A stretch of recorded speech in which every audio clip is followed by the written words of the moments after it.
Hello and welcome to Mid-Coast Morning, CHLY's weekly current affairs show. I'm Joe Pugh. Here's what we're following this week. The city has big plans for the vacant property at Terminal Ave. Nanaimo has bought the old Gene Marsh building and is looking to turn the area into a new bus exchange. I talked with Bill Sims, General Manager of Engineering and Public Works for the City of Nanaimo, to get the what, when, and why on this proposed change to the heart of our downtown. And the North Island Wildlife Recovery Center has a unique guest right now, a white raven. I chatted with Derek Downs, animal care supervisor from the center, about this rare and majestic bird. Plus, after the coast of Alaska was hit by the U.S.'s largest earthquake in over 50 years, I spoke with seismologist Taimi Mulder about the earthquake risk here at home. Finally, the Vancouver Island Short Film Festival took place last weekend, and among the winners was 17-year-old Mackai Sharp. The Comox Valley native took home the People's Choice Award for his documentary, Before the Beauty Is Gone. I spoke with Mackai about the award and what it's like to be a young filmmaker here on Vancouver Island. We begin, though, with a look at the headlines from CHLY's Elijah Robinson. On Wednesday, a tripartite Memorandum of Understanding, or MOU, was signed during a virtual meeting to advance reconciliation. Nanaimo Chief Mike Wise, BC's Minister of Indigenous Relations and Reconciliation Murray Rankin, and Federal Minister of Crown Indigenous Relations Carolyn Bennett signed the MOU on Wednesday. Although not legally binding, this MOU builds on existing but independent relationships Canada and BC have with the Nanaimo First Nation. The MOU outlines priority items for resolutions amongst each of the parties, including the implementation of an 1854 treaty, which the Supreme Court of Canada has recognized as a valid and binding treaty between the nation and the Crown. Chief Wise says the nation is focused on recovering their traditional territories and marine areas. This MOU is expected to demonstrate the commitment of the federal and provincial levels of Canadian government towards the implementation of the United Nations Declaration on the Rights of Indigenous Peoples and its roles as the framework for implementing Indigenous rights. On Monday, at the regular council meeting, the mayor announced that the City of Nanaimo purchased properties along the 500 block of Terminal Avenue.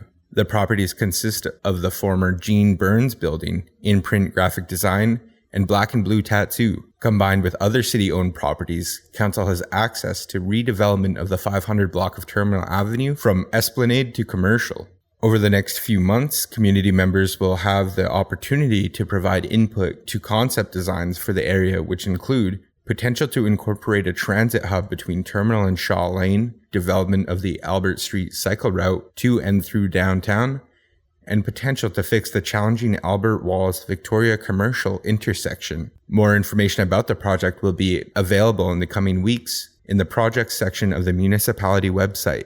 About 800 trees burned on Monday night at Gogo's Christmas Tree Farm. The Extension Volunteer Fire Department was called to Gogo's around 5 p.m. on Monday and fought the fire through the night, along with other crews from Cranberry and North Cedar Fire Departments, as well as the BC Wildfire Service. Mike Gogo, the farm owner, said he was alerted to the fire in the 1600 block of Nanaimo River Road by neighbors, and he was able to meet quickly with firefighters to direct them to the location. Kevin Young, chief of the Extension Fire Department, says, initially the call was received around 4:40 p.m. and on arrival at 1639 River Road, crews report of active aggressive rank 2 fire traveling south to north towards some standing timber. At that time, we requested additional resources from Cranberry, Cedar, and two helos provided by Coastal Fire Center as well. The fire is under investigation at this time, and it's been turned over to other agencies. The fire is considered out, but we are still doing additional patrols. They are performed all throughout this week, at least 3 a day by Extension Fire Department members. Extension Volunteer Fire Department is strictly volunteer. Everybody has careers and day jobs, and we respond to fires as best we can with the numbers we have, and if we need more, we call in additional resources from neighboring mutual aid areas. On how we can mitigate the chances of starting a wildfire beyond following the provincial fire ban, Young adds, public is the eyes out there, so if they see smoke or smell smoke, err on the side of caution and call 911 and report it, and due diligence. There have been rumblings for a while now, but this week the city formally announced it had bought a number of properties along Terminal Avenue. The former site of the Gene Burns building, along with the current site of In-Print Graphic Design and Black and Blue Tattoo, have all been purchased, as the city looks to revitalize a long vacant stretch at the heart of downtown. The plan is to create a new transit hub next to Terminal Avenue with a public plaza penciled in for the Gene Burns building site. That site has been a gaping pit following a 2016 fire that eventually led to the building's demolition. To find out more about the city's plan, I talked to Bill Sims, the General Manager of Engineering and Public Works with the City of Nanaimo. The press release on this purchase mentions a number of plans for the space, different options, but it does put a lot of emphasis on the idea of a transit hub. Can you tell me a bit about what that would look like?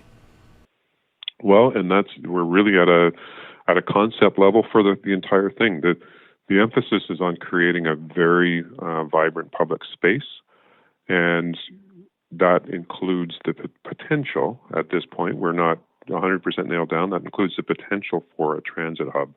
And we envision that would be along Terminal Avenue. Again, this is a current concept. Along Terminal Avenue in the location of the In-Print and the Black and Blue Tattoo Shop and the city parking lot that currently exists. It would mean taking down the Black and Blue Tattoo Shop and that building there and replacing them with kind of a laneway off Terminal Ave for the buses to go in? That is exactly one concept, and the design is still under review, refinement, subject to public input, and so on. But that's our current concept. It will develop as time goes on. But yes, that's what we're thinking. And you mentioned. Go ahead. No, I was just going to say the city's purchased, as you're aware, the Gene Burns site, but also has previously purchased the other two properties as well, which is the In-Print and Black and Blue Tattoo. So together with all of that purchase, the entire block, the 500 block, we call it, of Terminal Avenue, is owned by the city, in the City of Nanaimo. And you mentioned a transit hub is still just a potential outcome. Are there any other types of use for this space that the city is looking at that don't include that? At this point, no. This is our current thinking. This is our current direction. So the area of the Gene Burns site is envisioned to, again, currently to be a public realm, a public plaza of some sort. Some create a friendly, vibrant public space.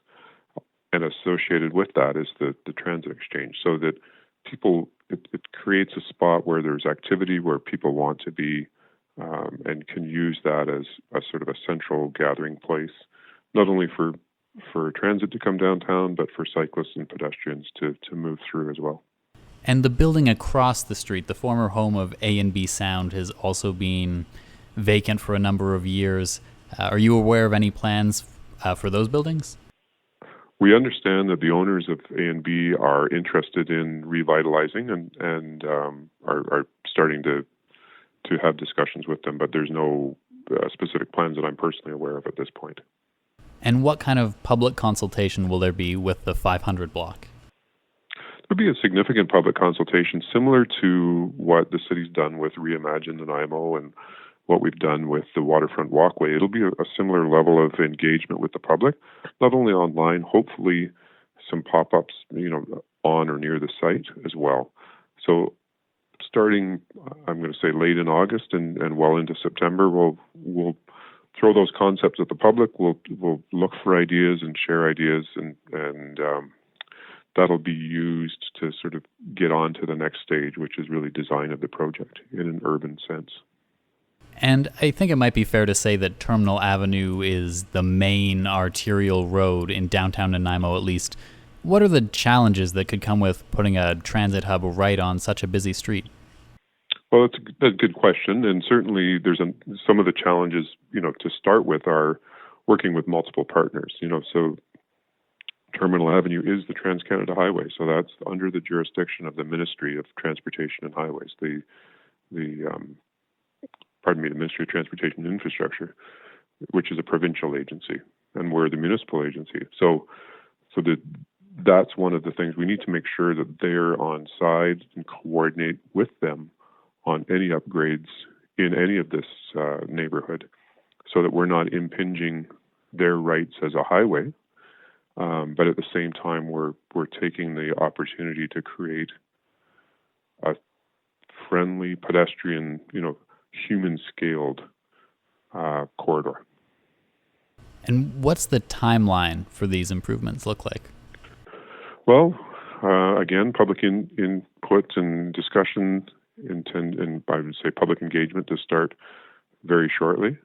There's already design work underway on some of the harder infrastructure, the curbs, the sidewalks, the storm drains, and the things that the public doesn't care much about, but we do very much. So that's already underway, and our goal would be to start the work on Terminal Avenue, which is a project on itself, improving Terminal Avenue in 2022. Following that, and perhaps at the same time, depending on how designs and concepts come together for the let's call it the off-street properties, depending on how those come together, we would like to see getting started on that in the summer of next year, 2022.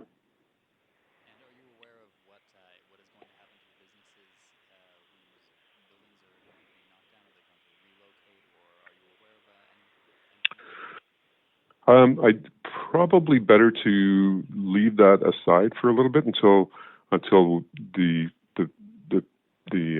deals of the details around the purchase are made public. But we've been supporting the business, and the businesses have been supportive as well in moving through transition.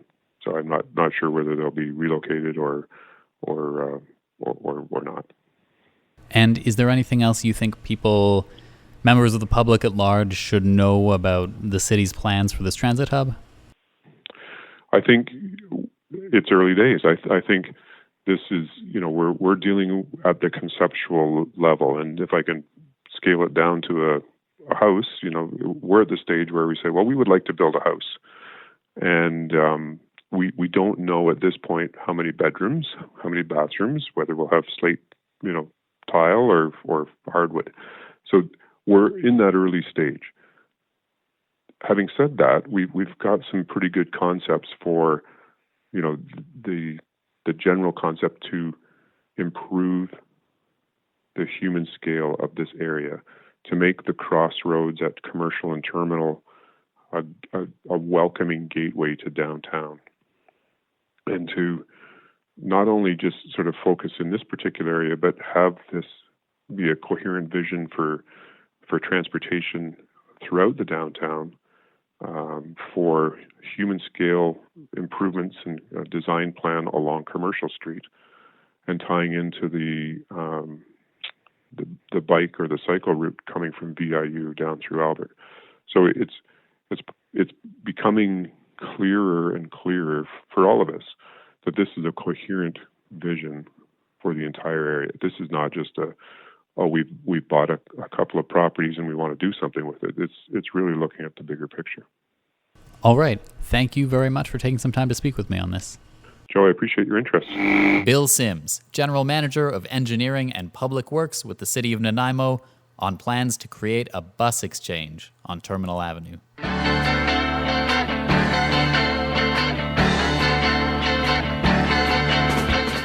You're listening to Mid-Coast Morning on CHLY.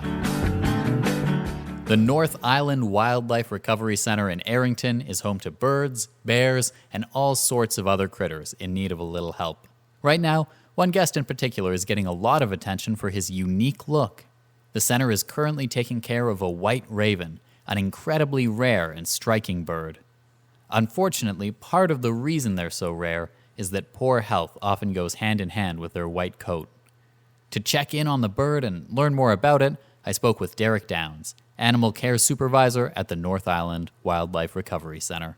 First of all, though, how is the bird doing? The bird's actually doing quite well. So he's a challenging bird, right? He's got health issues. There's health ramifications that come with the leucism. They just appear to have a weak immune systems, and like I've kind of talked about in some other interviews, only one has ever been documented to make it through its first winter. All the other ones perish. So we're really working hard with this one to try and help boost his immune system.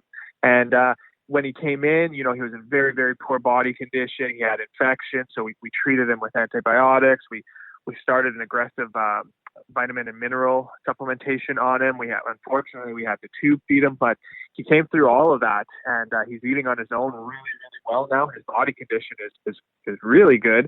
He's done both courses of antibiotics that he was on, and no infections. Everything is all those prior infections have cleared up. So he's doing really well. But it's a long process with him, right?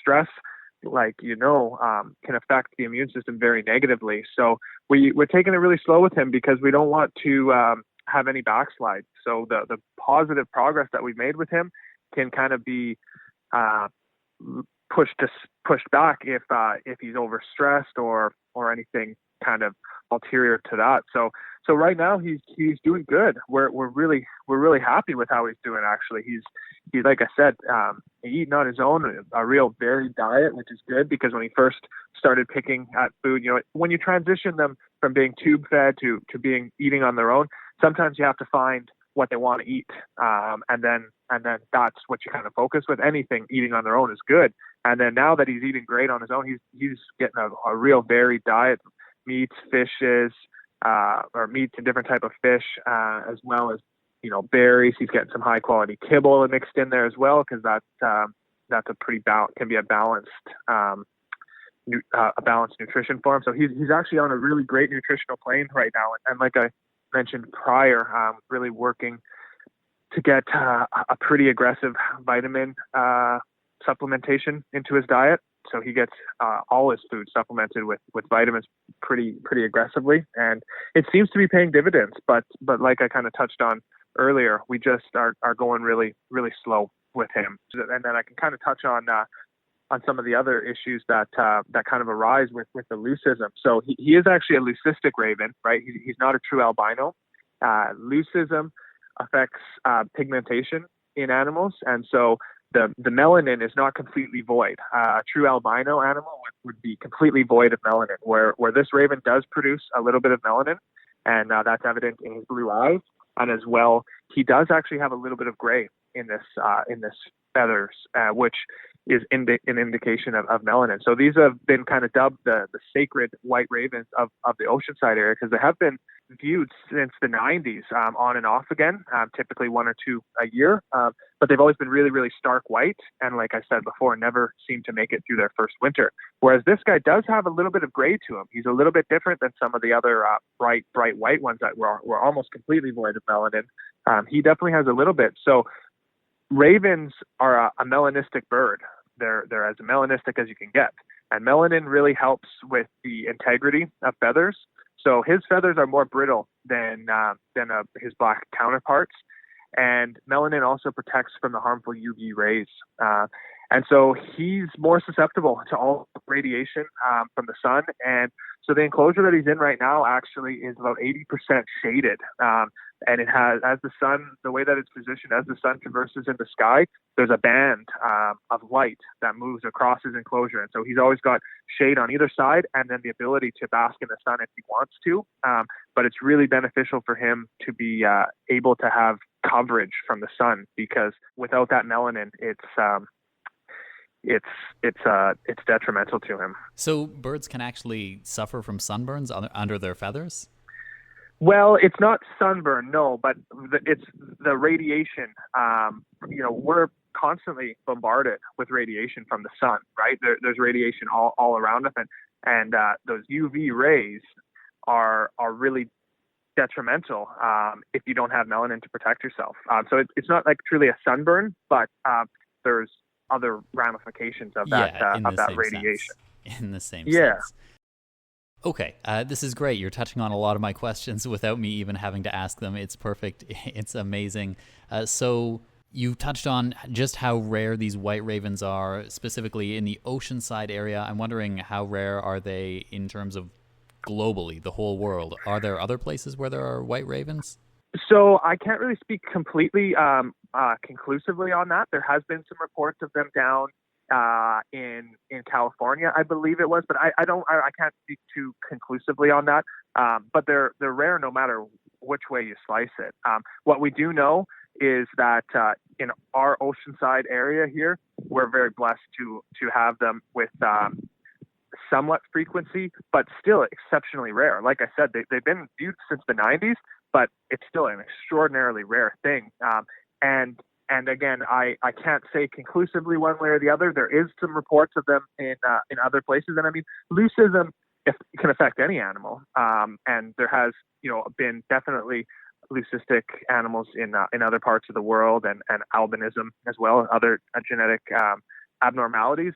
But as far as our area goes, it's pretty safe to say that we're one of the hotbeds for the sacred white ravens, and that's why it's kind of been dubbed the sacred white raven of Oceanside, because they are here, right?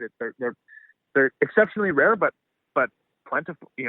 Plentiful is not the right word, but they're viewed year after year here, and so it's kind of a really important thing for our area. So if we can really help this one and try and get it to survive longer than its counterparts, then that's something we're really trying to do. Because the other thing is white ravens are very culturally significant for the original stewards of our land, especially some of the nations, the West Coast nations here, and it's a really a culturally important bird as well. So we take that with great pride as well, and we're doing absolutely everything we can. But I also want to mention we do everything we can for all birds, whether it's a white raven or a black raven. We are going to do everything we can. But again, the sacred white raven of the Oceanside, it kind of has a little bit more publicity, and people are really invested in, and we're invested in every animal that we get into the center. Of course. And what does the future look like for this bird? Well, it's like I said, it's really hard to know. We are going to certainly keep him through the winter. And like I said, they have never, only once through hearsay, been documented to make it through their winter. So we're hoping that with a good plane of nutrition and a safe spot where he can kind of continue to recover, and we'll see what his immune system is like, and how he handles stress and all those sort of things. So he's definitely got a road ahead of him still, but it's really, from how he was when he first came in, he was, kind of on death's door almost. He was emaciated. Like I said, he wasn't eating on his own. He was suffering from infection. So his turnaround has been really remarkable. But yeah, his future is still not like anyone's, not truly set in stone by any means. I've heard that these white ravens and other birds with leucism can sometimes face challenges from other birds of the same species. Is that something you can speak to? Yeah, so that has been documented for sure. And what I actually believe that to be is not necessarily completely tied to the genetic abnormality, but tied to the sickly nature of them. So even a black raven in a group of ravens that's sickly and not doing well, it'll unfortunately be kind of ostracized and pushed out of the group as well. So I think what is seen is the white ravens or the albino crows or whatever in any specific group, once they start to succumb to some of their ailments, whether it's a byproduct of their compromised immune system or whatever the circumstance might be, as their health starts to decline, the other members of their group start to push them out, which is a fairly common thing in nature. Nature is extremely hard, right? We think of that as kind of as maybe cruel or harsh, but you have to remember, surviving out in the wild is extraordinarily difficult. Wildlife is faced with so many challenges, and sadly, a lot of human development and human activity, there's negative ramifications for wildlife, and that's already a tough thing to be out in the wild. So yes, you are right. It does happen where other individuals are kind of picking on them, but I don't I can't say conclusively one way or the other if it's just because of the genetic abnormality. I believe it's more likely as a result of the declining health that you typically see in birds that have genetic abnormalities such as leucism, and then subsequently as their health declines, the other members of the group start to try and push it out. That makes a lot of sense to me. I'm wondering also if you wanted to take this chance to touch on any of the other work the North Wildlife Recovery Center does down in Arrington, any of the other animals you're taking care of? Yeah, so I mean, we have, we're always intaking injured wildlife. I mean, obviously spring and summer is a busy time with orphan babies and things like that, but we're operating all year. Right now I got herons, I got hawks, I got owls, eagles. I've got an eagle right now that again is on. He suffered from a respiratory infection that he came in with, and he's getting an aggressive antibiotic treatment and showing really good signs of improvement as well. But we're unfortunately having to tube feed him at this time. So there's always tons of work going on. We got our 21 bear cubs, 2 of them so far that are doing really, really well. They're great little rambunctious siblings. And, we had our 3 2020 cubs that just were released back in mid-June. And so it's kind of the circle of life here at North Island Wildlife when it comes to the bears. Right as our last ones were going home back into the wild, our 2 new ones were coming in that starting their journey with us. And then they'll, if everything goes well, bears have so many tests they have to go through before getting back home to the wild as rehabable bears. So it's a really long journey, and it's a really rewarding one. But we were, like I said, very, very thankful to release 3 bears last year, all through partnership with the ministry. We're really, really lucky to have a ministry that cares about black bears and is working to help preserve the species and help them. So we got that. We got songbirds, eagles, owls. Like I said, there's always a whole lot going on here, and we're doing our very best to make sure that we help out whatever animal we can. And then the other thing is, we are a registered non-for-profit, so we rely on support from the community, and we're so thankful to have an unbelievable support from the community.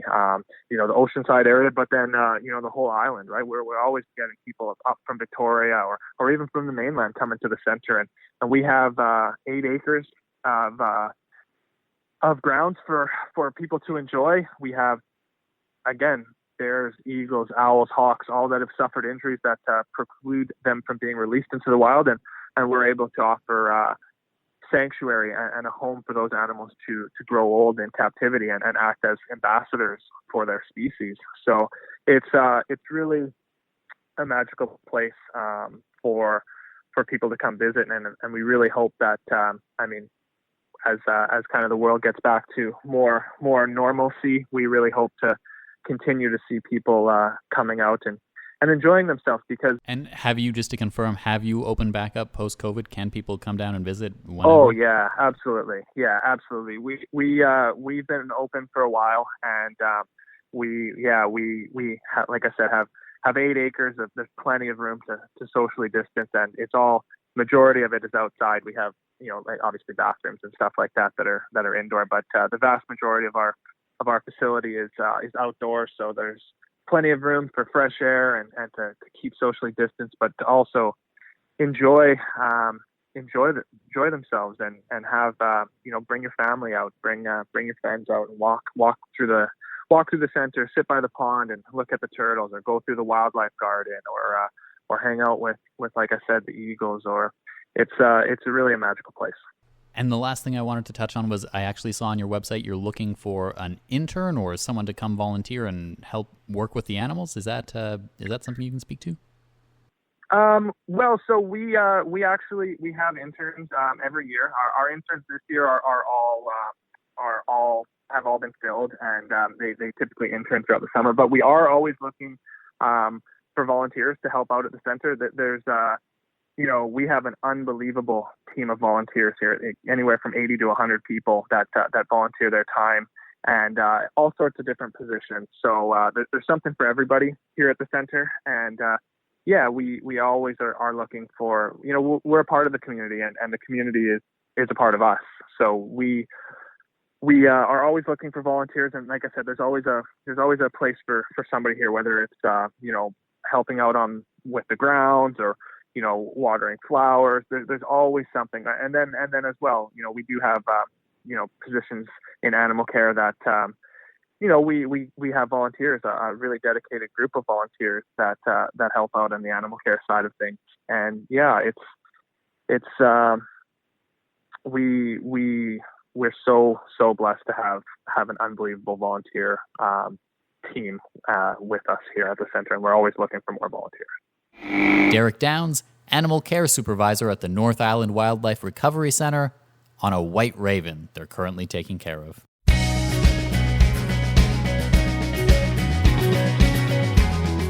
You're listening to Mid-Coast Morning on CHLY. This week saw a magnitude 8.2 earthquake off the coast of Alaska. There were initially some concerns about a potential tsunami in the area, and the event is a good reminder of the ever-present threat of a quake near Vancouver Island. As a transplant from Ontario, I was especially interested in taking this chance to learn more about the risks earthquakes pose to us, and what I should do if one ever hits. So I spoke with Taimi Mulder, earthquake seismologist with Natural Resources Canada, about exactly that. Earthquakes off the coast of Alaska, they were the biggest earthquakes that area had seen in more than 50 years. Is there any cause for concern for British Columbians following those? That doesn't change the hazard for British Columbia. It just gives us a moment to be more well prepared for our eventual large earthquake off the west coast. Yeah, the big one. So living here for a number of months, that's something that kind of gets thrown around. A mega thrust earthquake. The way you answered that last question implies that's something that's a matter of when and not if.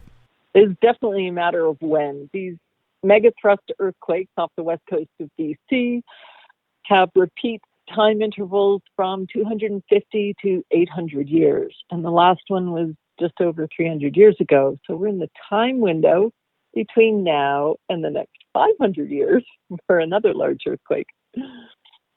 Okay, so maybe in our lifetimes, maybe not. I'm hoping not, but one never knows. Mother Nature has her own plans. Me too. So there's no correlation between, moderate-sized earthquakes along a fault line. That's no indication that there could be other ones within the near term? No, it doesn't. It doesn't change the hazard for our area. Okay, and is there any way to predict or forecast even the likelihood of an earthquake at a given time? I think earthquake seismology is we're at a point where we can forecast. And by forecast, I mean we can pick a geographic area, we can give a maximum magnitude, and we can give a time window within which one might expect to have one of these maximum magnitude earthquakes. And so, for example, the forecast for the megathrust earthquake is what I said. It's between now and the next 500 years.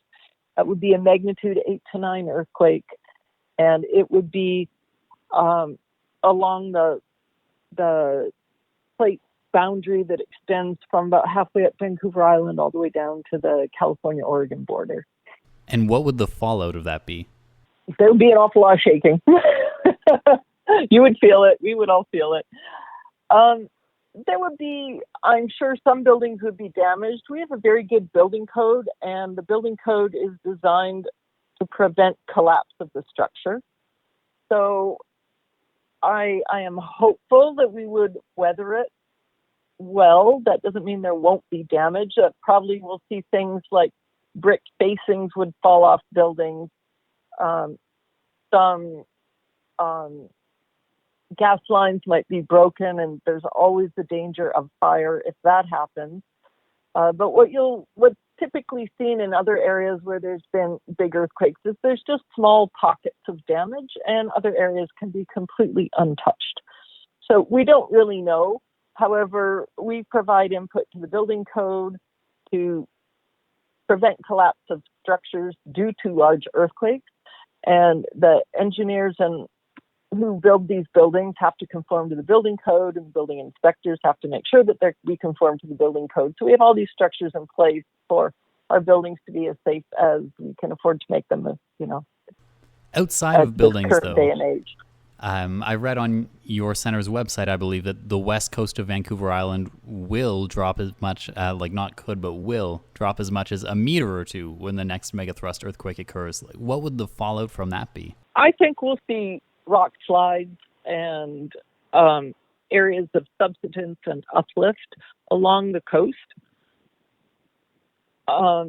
There may be stands of trees that get drowned or areas that get lifted a teeny bit above sea level. This is not going to be like these again will also occur in pockets.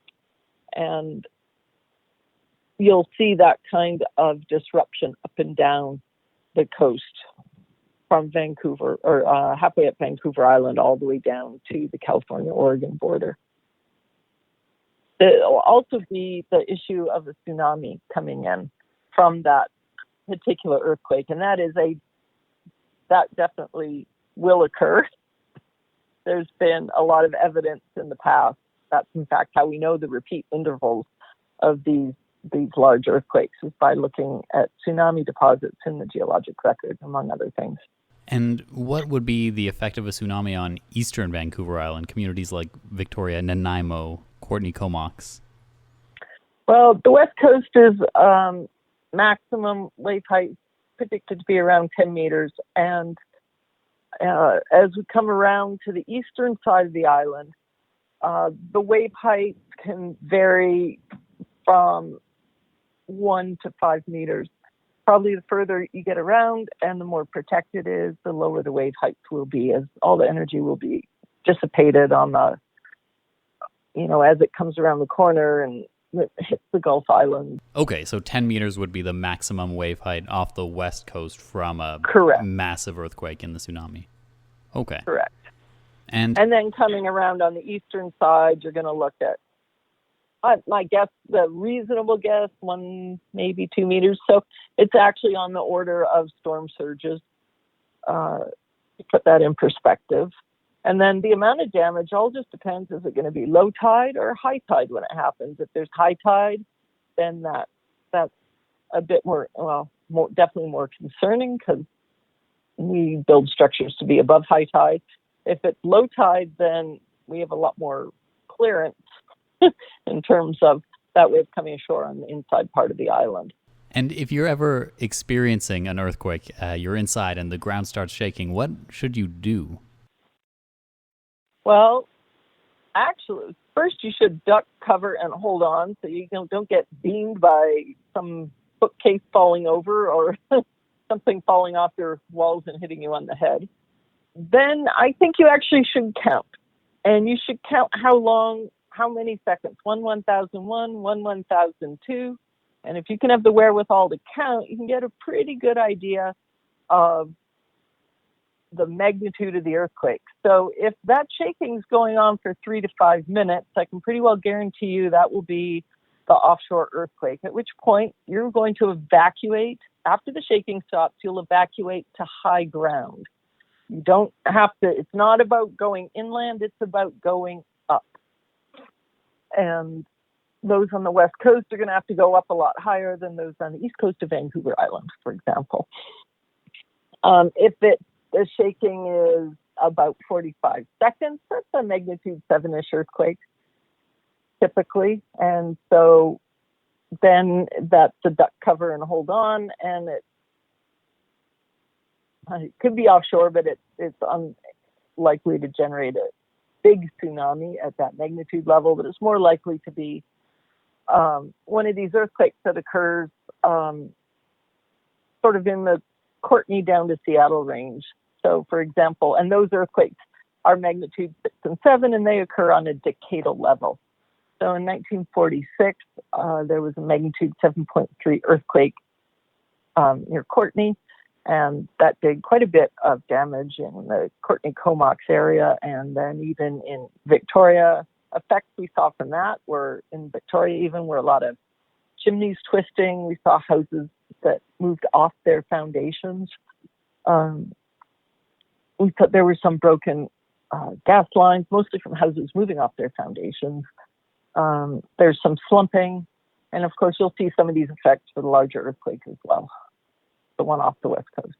Okay, so just duck, hold, and cover. I don't need to worry about going outside or hiding in a doorway. Just make sure nothing's going to fall on me and crush me in my house. That's the most important thing. And quite frankly, I don't think you're going to be able to make your way outside within the time frame of the shaking. I think your best bet's to duck, cover, and hold on. Now, Emergency Preparedness BC has a beautiful website about earthquake preparedness and about duck, cover, and hold on. And then every fall in October, there's Shakeout BC, and this people can sign up for it. And at on the prescribed day at the prescribed time, there's an earthquake exercise for absolutely everybody, and this is where you get your physical practice of duck, cover, and hold on. And I was in a workshop one year, and I had everybody go into their tables. They were reluctant to do so, but it's that physical memory that will help you remember to do it when the earthquake really happens. All right, perfect. I think I am much less worried about earthquakes after this call, which is very reassuring. Good. I'm glad to hear that. Thank you very much for taking some time to speak with me. You're most welcome, Joe. Taimi Mulder, earthquake seismologist with Natural Resources Canada, speaking on the earthquake situation in BC. You're listening to Mid-Coast Morning on CHLY.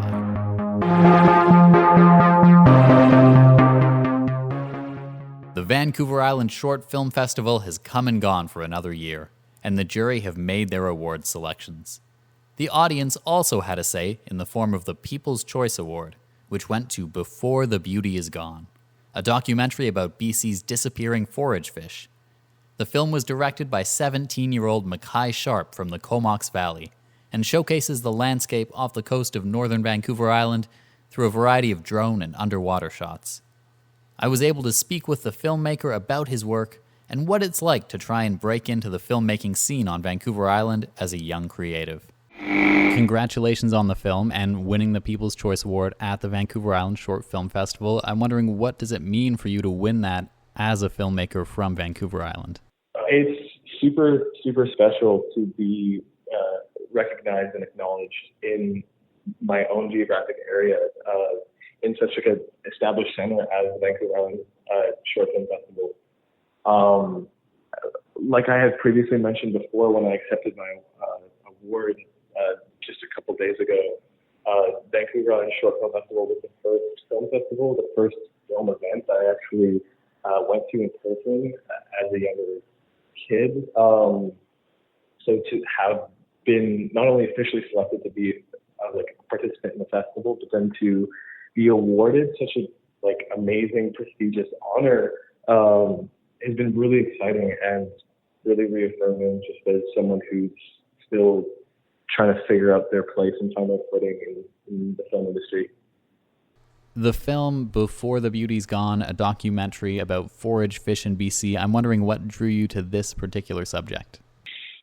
Yeah, so I have to give big thanks to both Project Watershed and the Youth Media Project for drawing my attention to this really important subject. My documentary came out of a collaboration that I was doing with a local nonprofit in the Comox Valley called Project Watershed. And that was because the Youth Media Project put me in touch with them as they were seeking out a filmmaker to create a short piece advertising what they were doing with their nonprofit. And what they were doing is they're collecting spawning data of a bunch of different fish species across the eastern coast of Vancouver Island. And from working with the scientists and collecting all this footage, I learned how profound the mass migration of herring that took place off the coast every year truly was. And I didn't realize there was all this natural phenomenon going on. In my backyard, I've grown up in the Comox Valley the majority of my life. So to not even truly know what was going on, that was kind of incentive enough to start creating a piece.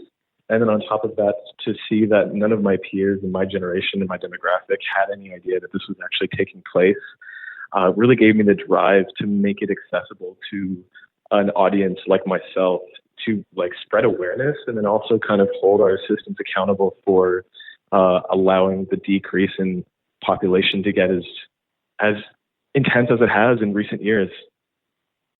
And is this one of your first documentary films or first times you've used media, film, or other media to draw attention to an issue like this?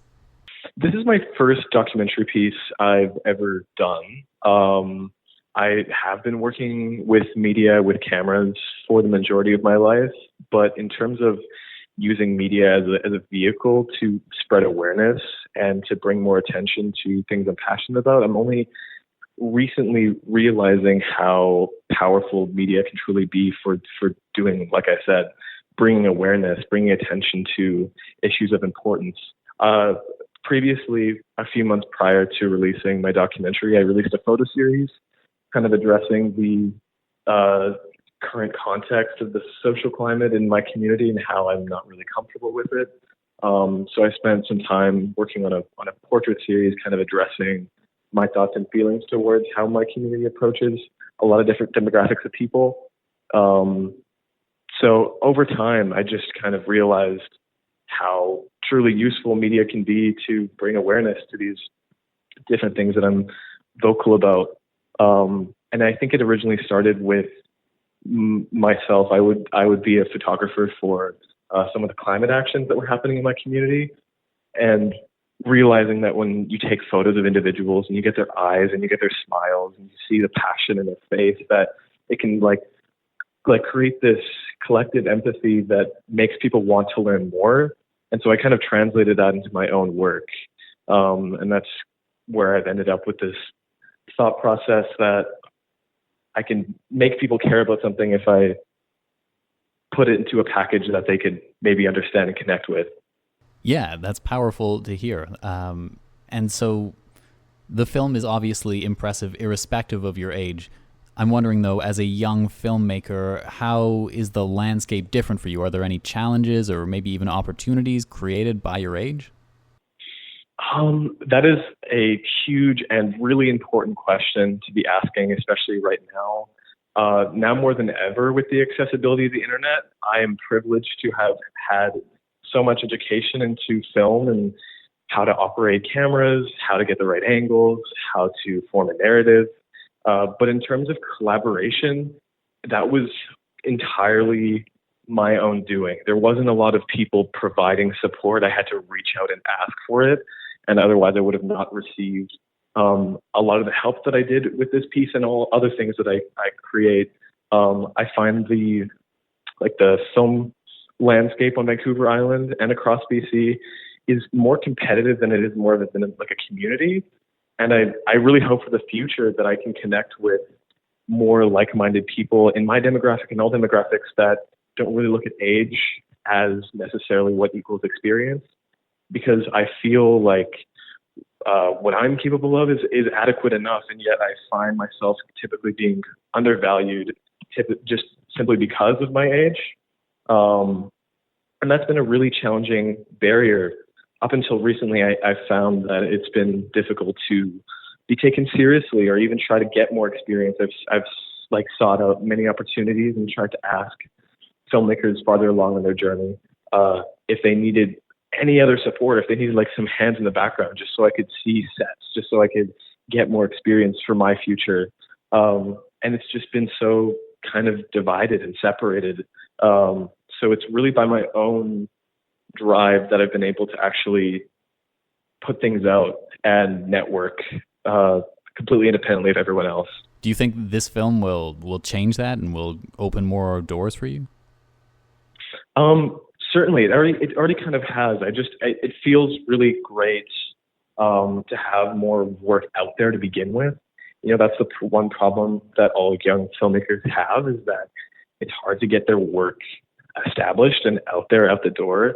So to have something under my belt that people can look at to understand where my creative values are is so important. So I'm more grateful that I have pieces available that are accessible for anyone to watch, so they can kind of connect with how I like to create.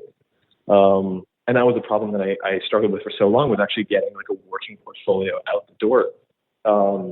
So over time, I could definitely see how things would change and manifest, but I just certainly hope that I connect with other smiling faces who are just about passionate as I am about all the things that I'm talking about.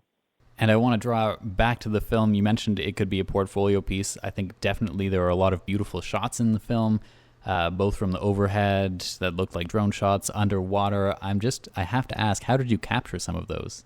So within this piece, this is perhaps the first time where I actually did have a wonderful, lovely crew and community that was working and supporting behind me on this work. So prior to COVID, when most of the production took place, there was actually a wonderful community event put on called Herring Fest. And that was where several leading fisheries scientists had come down to speak about what was happening off the coast. And there was lots of media organizations that were also working there. And so that's where I actually connected with some lovely individuals who had been also shooting everything that I was shooting. So we were able to connect and exchange resources and footage. So that was a team effort. I worked with Kyle Roque and Tavish Campbell and a few other filmmakers from Pacific Wilds who were able to provide with me some of their content in exchange for some of my own. And it was a really wonderful process to understand how to correctly credit and license other people's contributions to documentary pieces. This was an experience that I'd never actually done before, as I'm pretty new to documentary filmmaking. But actually, one other thing, in terms of the underwater footage, a couple of the shots towards the later half of the film, I really wanted to give it my own shot just because I don't have a lot of the equipment necessary to film underwater, but I wanted to give it a go. So I ended up taking a couple paddleboards over to Denman Island with a friend of mine, and we ended up sticking GoPros attached to a fishing line underneath the water, and we sat there for a couple hours while there's all these sea lions circling around us, and I was able to actually collect a good chunk of really good footage of the herring spawn that was taking place at the bottom of the sea. And it was quite exciting to see that coming just from dropping a camera down off a paddleboard in the ocean. I'm wondering, what's next? Yes. So it was really, really exciting to participate in the film festival activities. There was an awesome Q&A at the Vancouver Island Short Film Festival that I was able to take part in. And it was very, very intense for me because I had been out in the bush for the past 40 days shooting my next documentary.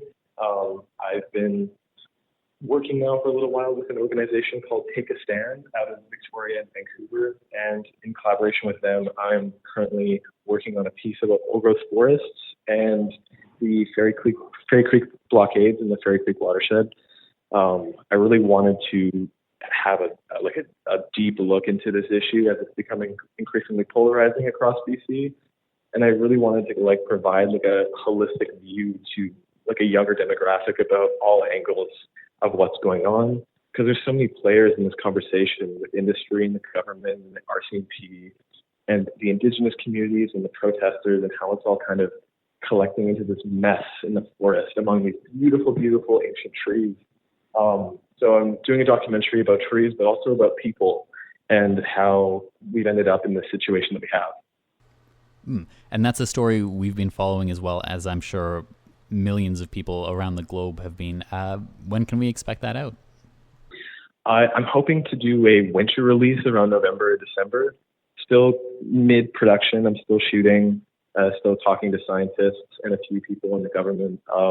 I've had a wonderful experience speaking with lots of advocates and protesters and people that have been working out the blockades. But like I said, I want to provide a wide spectrum of beliefs. So I want to talk to people maybe on the other end to see what they have to say, and just to get some more insight across the board. Of course. And is there anything else you'd like people to know about Mackai Sharp? That's such a good question.